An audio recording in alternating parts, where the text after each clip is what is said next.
on a pu montrer que le sommeil, ça n'était pas important uniquement pour le cerveau, c'est-à-dire que lorsqu'on est en dette de sommeil, on est fatigué, on va s'endormir, on va avoir beaucoup de mal à comprendre et interpréter son environnement, beaucoup de mal à stocker de l'information. On a découvert que le sommeil était impliqué dans un ensemble de fonctions extracérébrales et que le sommeil est absolument fondamental dans la régulation du métabolisme. On a un rôle du sommeil dans le système immunitaire. On tombe plus malade quand on est en dette de sommeil que lorsqu'on n'est pas en dette de sommeil. Dans ces situations-là, on observe des troubles cardiovasculaires. Il est très vraisemblable que si l'on perturbe la stabilité du cycle veille-sommeil, on va altérer la libération des neurotransmetteurs, qui pour certains doit avoir lieu la nuit, pour d'autres plutôt le jour.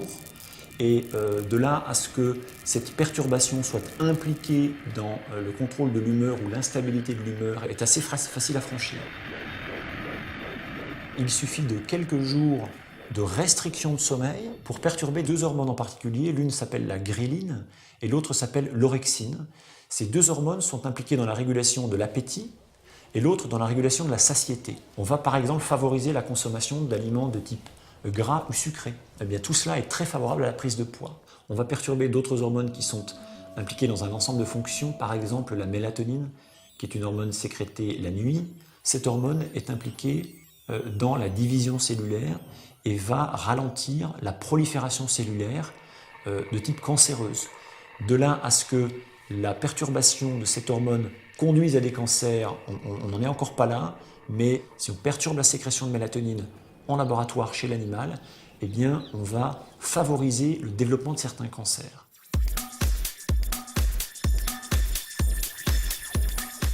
On sait que l'adolescent présente une dette de sommeil à cause des horaires de coucher tardifs et des horaires de lever qui ne sont pas suffisamment tardifs pour permettre d'obtenir les 8 à 10 heures de sommeil nécessaires à l'organisme.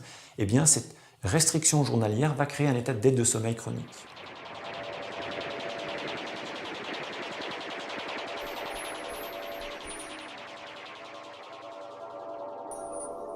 On sait maintenant qu'il existe des composantes biologiques contre lesquelles il est difficile de lutter. Chez l'adolescent, l'heure de coucher est retardée.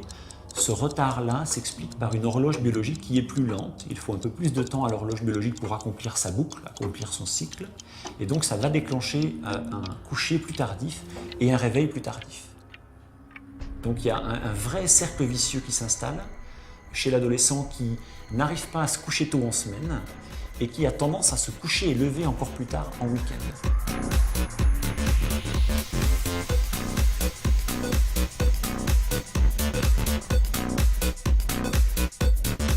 C'est réellement un vrai problème de santé publique puisque les adolescents présentent, outre cette restriction de sommeil, un ensemble de troubles qui sont directement liés ou indirectement, mais en tout cas pour lesquels il y a une très grande composante qualité de sommeil insuffisante.